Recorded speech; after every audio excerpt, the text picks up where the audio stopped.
at 10, Chica. Stop, don't even think about it. This isn't a weird Rule 34 thing. This is legitimately because Chica is a chicken, and chicken is delicious. Sorry, PETA. Even if she isn't a real chicken, the character is still meant to be a chicken, so by proxy, chicken would taste normal, right? At least in the dimension where the character originates from. If we subscribe to the many worlds theory, much how like you should subscribe to the channel, what a segue, but there is a universe out there where the animatronics that we know from the FNAF franchise are real-life organic beings set on the destruction of humans. And there's another where we all live peacefully. There is also a universe where William Afton is real and I'm the one fighting him. No matter what, Chica is a chicken, and no matter what you say or want to interpret it with your fan art, there is nothing that can change the fact that she is literally a chicken. Her name is Chica the chicken. It's chicken, chicken is good. For the most part. And at 9, Ballora. Okay, there is no real safe way to say this, so I might as well go all in. Cannibalism is a real thing that people partake in. It's not a thing made up for video games, movies, or TV. People do it. We know that. There are famous serial killers that have famously eaten bits of human flesh. And if Ballora was real, cannibals would enjoy a nice home-cooked meal. On the other hand, and this applies to all of the animatronics, people eat metal. There is one man, known as Mr. Eats-All, who literally would eat anything. Somehow he was able to eat nuts, bolts, screws, light bulbs, an entire plane. Not joking, okay? This dude was a powerhouse. He literally brings his own things to restaurants so that they could add it to his plate. He ate a plane, he would eat bikes, he will finish his wine and then eat the glass no problem. He would have a field day when it comes to Ballora. This guy had eaten 18 bikes, 15 shopping carts, 7 TVs, 6 chandeliers, 2 beds and a pair of skis, a coffin, steel chain, and a partridge in a pear tree. But he can't eat bananas because it will give him heartburn. Literally. Unfortunately, Michel Lotito died at the age of 57 of natural causes. Yeah, this guy ate metal and glass for 41 years and died of natural causes. This list is dedicated to you, my man. And it ain't Bonnie.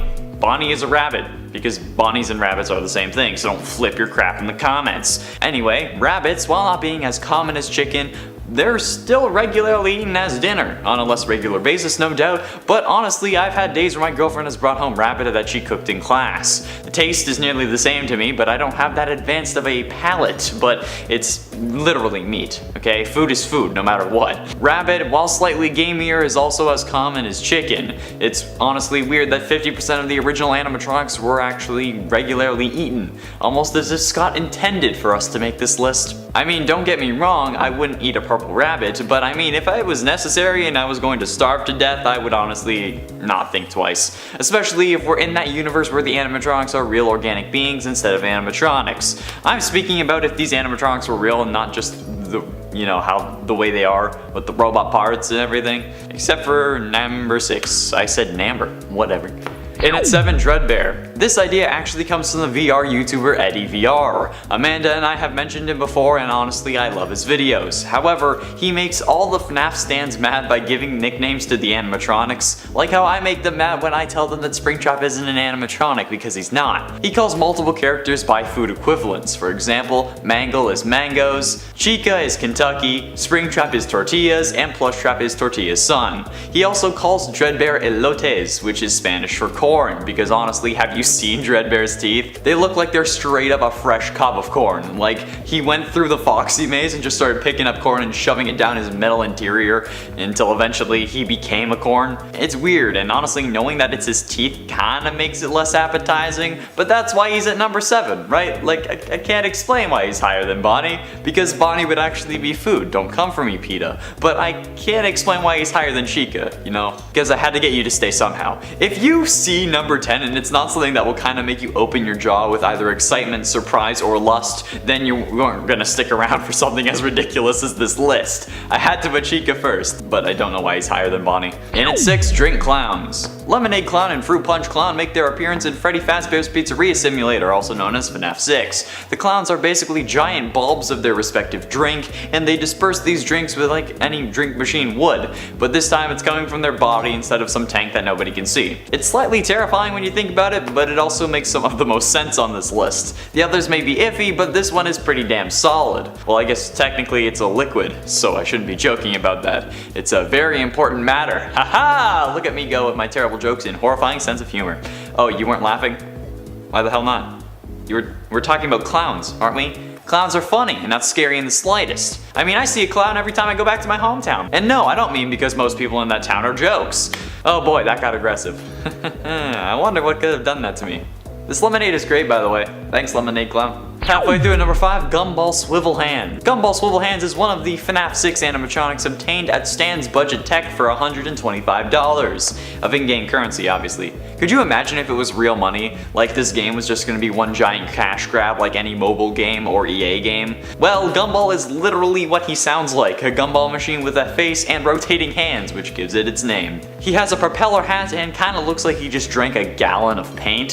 His chest is a gumball dispenser and his head is a bowl full of gumballs colored red, green, blue, purple, yellow, and orange. And from the looks, pink, but it's not listed on the wiki, so that could just be the light reflecting off the animatronic. I'm not entirely sure. I saw pink. I could just be going crazy. Other than the dispenser and the head and arms, Gumball doesn't really have much of a body, only being supported by a pole like any other gumball dispenser. Talk about having a pole up your am I right?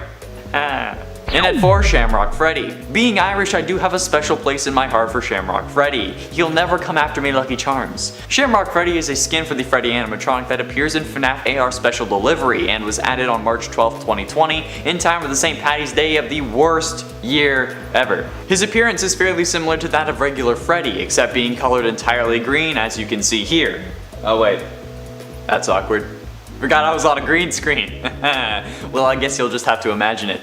Unless the editor decided to put a picture of it to make me look ridiculous while saying this. The only difference about him and normal Freddy is the color, basically. But why would he be tasty, you say, with the confused look on your face? Well, Shamrock Shake.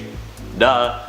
I've never actually had a Shamrock Shake because up until like this year I always forgot about it, but hey, everyone who has had it tells me it's delicious and hopefully they're not joking, otherwise I'm going to look even more ridiculous in this number. And at 3, the Cupcake. Do I really need to say anything here? The Cupcake is its own animatronic, which I am correcting from a long time ago in a list about scariest animatronics or something like that, I don't know. We do plenty of FNAF videos because the FNAF videos do better than anything else on the channel. Like, we know we milk it, but they keep doing well, so we're gonna keep making more. But if you can't get enough of FNAF and love the series as much as us, click up in the top right corner because we have a playlist of almost 90 videos now. It's nuts. Over 13 hours of FNAF content for you to enjoy. But the Cupcake animatronic is literally the only pure food item from any of the main FNAF games. It's literally a cupcake. Yes, it would technically in a way be sentient since it hops around the room in FNAF VR while repairing Chica, but you know what? The sentience makes it better. Make it more personal. I want to hear the cupcake scream as I devour its interior and delicious and sticky icing. Damn, this is really good lemonade. Yo, Lemonade Clown, what's up? And at 2, Chocolate Bonnie. Chocolate Bonnie is kinda like an issue for me if I'm being honest. I'll lick the icing off a cupcake and hear it scream as I close my jaw around its face, but I would get a Chocolate Bunny every year for Easter and whenever I could get one for myself. Specifically, the Mr. Munchie that had the Rice Krispie-like things in it. Not sponsored, but I wish it was. And those rice-filled chocolate bunnies were some of the best memories I have. I love how some of my best memories I have from childhood are about eating chocolate bunnies. Says a lot, eh? Well, no matter, this kind of presents a crossroads. The Chocolate Bunny is an Easter skin for Bonnie from FNAF AR, but it's like, why does this thing need to be a thing? It's clearly chocolate because we don't see any of the robotic parts inside when looking in the hole on its side, but is it just chocolate? Could I pull a Scooby-Doo and eat my way out of this thing if it catches me and shoves it into its stomach? Does it have a stomach, or like the animatronic equivalent of one? I don't know anymore. It would still be tasty. Is it milk or dark chocolate? Finally, in at number 1, Toy Chica. Hey, mommy! Do I really need to say anything more? Rule 34, baby! Number 10, Carl. Carl the Cupcake is Chica's own animatronic pal. Carl is of course a cupcake who typically sits on Chica's platter, but also has been known to roam around on his own from time to time. Carl has even gotten his own jump scare animation in a few games. In FNAF 4 and Help Wanted, you'll want to watch out for this crafty cupcake, as those are the games where they can also jump scare you. Carl's official name in the franchise is actually Mr. Cupcake, but the fandom have decided to grant Mr. Cupcake a first name, which is where Carl comes from. Carl Cupcake, Mr. Cupcake. So most of us like to refer to Mr. Cupcake as Carl instead. Number 9, JJ. I mean, I mostly just think JJ is weird because we never really talk about her, and while Balloon Boy, aka BB, is always popping up in conversation and in games, JJ seems to be more sidelined. She is the female counterpart to BB. Initially, she was referred to as Balloon Girl until her name JJ was finally revealed. In FNAF 2, where BB messes with your controls via your lights, JJ entering the office will mess with your door controls more specifically, so both are equally a nuisance to deal with if they manage to sneak in through the vents. JJ also has an identical laugh to BB, which I find pretty creepy, not gonna lie. And friends, before we move on to this next spot, if you are enjoying this list and you want more FNAF lists, be sure to let us know by giving this video a thumbs up. Number 8, RWQFSFAXC, also referred to as Shadow Bonnie for short. Shadow Bonnie. Shadow Bonnie isn't the kind of animatronic that can jump scare you, but more acts as a mechanic in Ultimate Custom Night. Some say that Shadow Bonnie wants you to say their real name for some kind of insidious purpose, to awake demons maybe. He is the shadow version of Toy Bonnie, who first appeared in FNAF 2 as a hallucination. Not specifically an animatronic, I suppose, but definitely something that seems to have been born of an animatronic in some way. In Ultimate Custom Night, Shadow Bonnie serves as an antagonistic mechanic who brings with him 10 seconds of complete darkness to the office in which you reside, making it impossible for you to see the doors during that time. Number 7, Candy Cadet. Candy Cadet is one of the animatronics who appears in Pizzeria Simulator. This animatronic is a game that can be purchased and placed in your own pizzeria. Candy Cadet gives out candy and also tells stories. All of its stories involve 5 of something, usually being combined together, and all of its stories are also pretty dark and generally end in death. Basically, this is not really the kind of game that you would want to encounter at a kid's pizza party place, which is what makes it so disturbing and strange. Though definitely not too strange for the world of FNAF.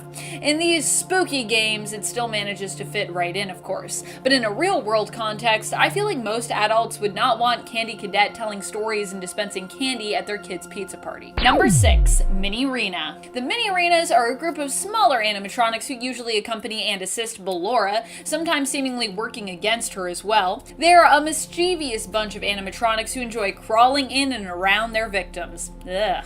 The strange thing about Mini Renas is not just their disturbing desire to climb inside of other people and animatronics, but also their design. While Ballora appears as a beautiful humanoid-looking ballet dancer, the Mini Renas look like creepy, half-finished marionettes. Every story or game they show up in makes them seem even more terrifying than the last. Number 5, The Curse. The Curse is part of the current event in the Special Delivery AR, the Ancient Equinox event, which began on March 5th, 2021. At least I think it's still going on. Not sure if it is. The Curse is basically Springtrap, but reimagined as an ancient Aztec warrior. Oh, Special Delivery, what weird and magical skins you give us. This is the first animatronic skin from Special Delivery to not have the original name of the animatronic referred to in its title. Instead of being Cursed Springtrap, he is just The Curse. The Curse is dressed up in bejeweled golden armor and a green leaf skirt, and also carries around a cracked shield held by an arm that is made entirely of feathers. I cannot deny, although this one feels kind of like weird to me, I love this design. I think it looks so cool. Strange, but awesome. Number 4, Dee Dee.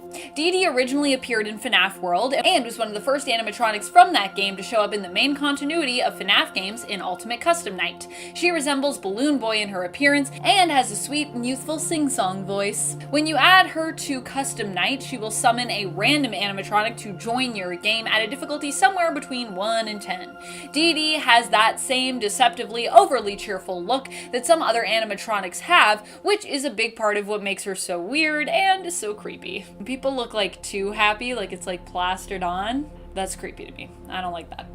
Number 3, Heartsick Baby. The hits just keep on coming from Special Delivery AR. Heartsick Baby was made to be a Valentine's Day variant of the animatronic. This skin for Baby, though, is less sweet and romantic, more disturbing and creepy.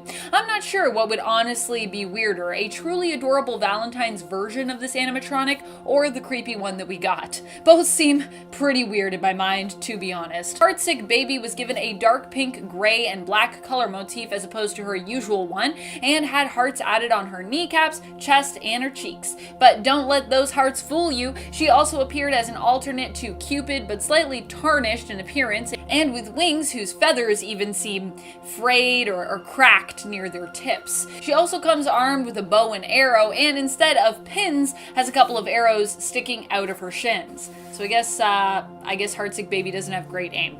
All around, this is a pretty disturbing alternate version of Circus Baby. Happy Valentine's, I guess? Heartsick Baby was added as a special animatronic holiday skin on February 4th, 2021. Valentine's Day animatronics. Number 2, Liberty Chica. One of the strangest ones of all when it comes to special delivery AR skins, in my opinion, is Liberty Chica. Not only is this strange just to look at, but it's also kind of horrifying. Without the animatronic getting angry or pursuing me, I still find it scary. Just to look at it is really weird and also really disturbing in my personal opinion. Liberty Chica was one of the skins that appeared as part of the July 4th celebration in special delivery. This design was evidently based on the US National Monument, the Statue of Liberty, which is located in NYC, and was given to the US actually as a gift from France to celebrate their liberty, freedom, and independence from the British. Fun fact, America initially didn't even want that statue, and then when they did accept it, didn't want to pay to create the base needed for it to rest on. This is a true story.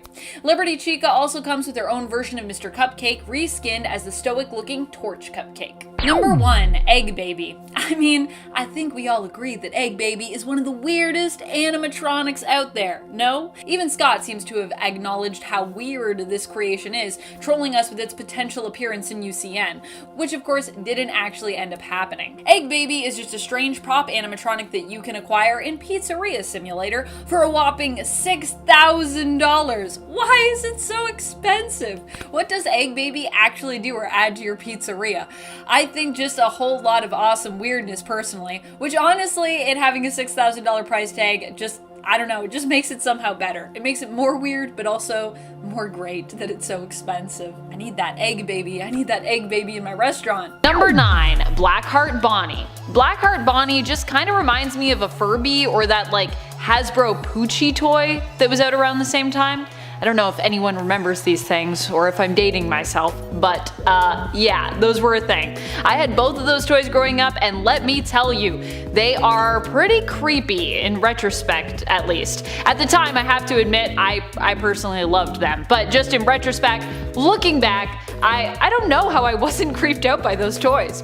Blackheart Bonnie is from the Valentine's Day event in special delivery from last year, and other than that very large beating heart in his chest slash kinda in his stomach area, like I feel like that heart's a little low, he doesn't quite scream Valentine's and, you know, love to me. I mean, I guess the point is it's supposed to be scary Valentine stuff, but just looks, it's just weird. Just reminds me of Poochie. And friends, before we move on to the next spot, just a quick reminder to like, comment, subscribe. Every time you do one of those things, a little secret of FNAF is revealed and comes out into the world. Also, don't forget to check out our FNAF playlist for even more awesome FNAF content. Number 8, Lefty.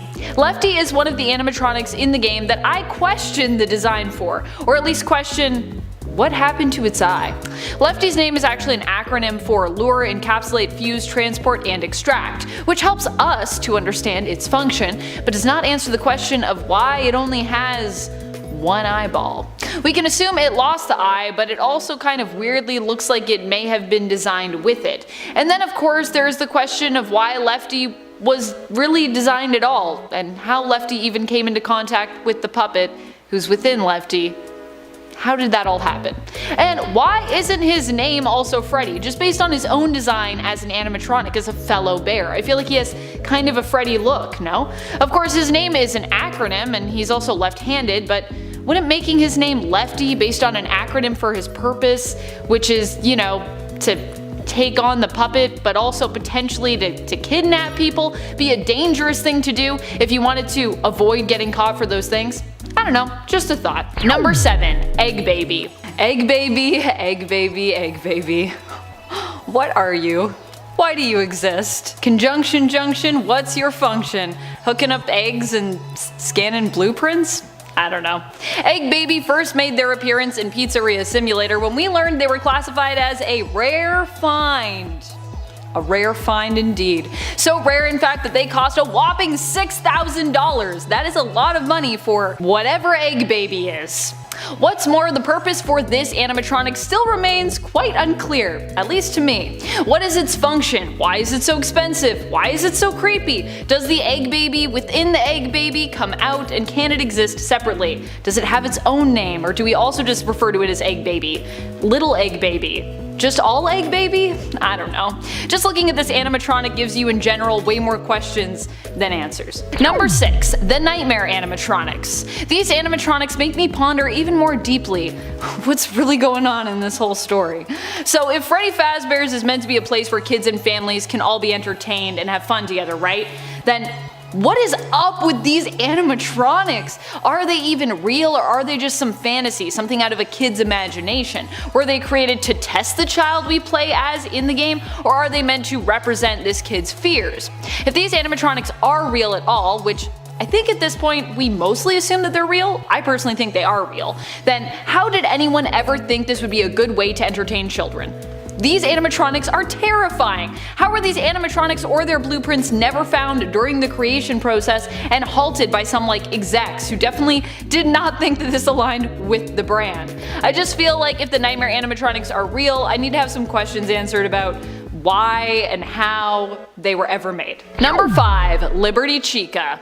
I know I fixate on Liberty Chica a lot, but it's mostly because of that expression that she is giving us when you look at the artwork for her.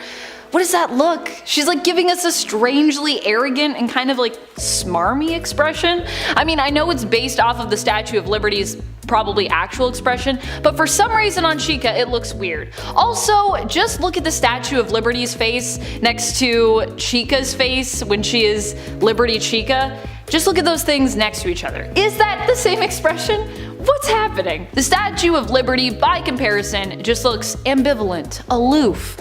Chica's got this weird, sneaky kind of, I don't know, maybe it's flirty kind of look? It's hard to explain. I wish I could explain it better. I'm not doing it justice. Just look at it. Just look at it. It's like Liberty Chica is giving you a hey expression. I'll try to do it. I don't even know if I can do this expression. It's so crazy. It's just kind of like that. I don't know, but her eyes are half closed. And I'm not sure why this expression even exists or why she's making it. I just know that it and she is an animatronic just creep me out.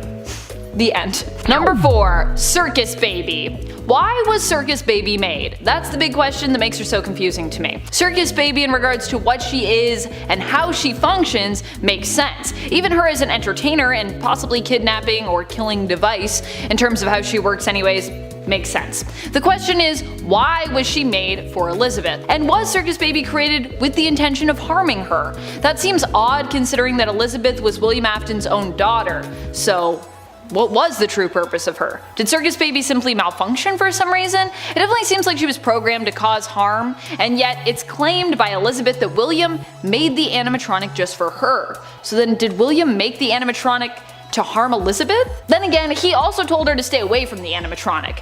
The lore here when it comes to Circus Baby basically feels very contradictory and very confusing. Number 3. Frostbite Balloon Boy. This one no longer even really resembles Balloon Boy and is really just going for a much more evil take on this character.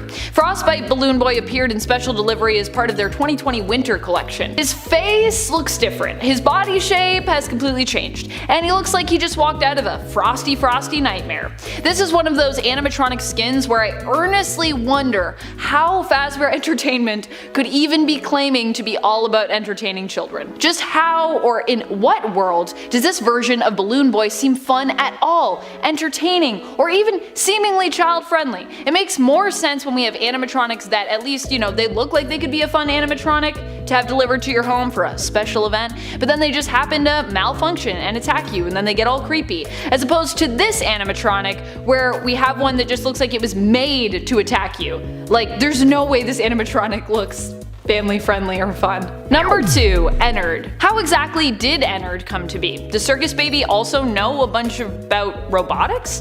Do animatronics know how to construct other animatronics out of themselves? because they are animatronics? And how did Ennard truly wear Eggs Benedict, aka Michael Afton, as a suit and then leave him by breaking down and being vomited up, and yet still somehow survive all that? It's weird, it's really weird that Michael Afton survived. But how did Ennard also split up and survive? How did all the parts that made up Ennard find a way to return to versions of their former selves? Did they all do that? I know Circus Baby is later seen as Scrap Baby, but how did she go back to being Baby after being integrated with Ennard? I'm so confused about how this all works in terms of like the actual parts coming together, and who has the knowledge, and how can these animatronics just integrate themselves into a collective entity all wired together and then just like leave that, just disengage and then become themselves again. Also, does Ennard have a personality of their own? Should we be concerned about that? Are they an animatronic who's potentially possessed by the others, or are they just a blank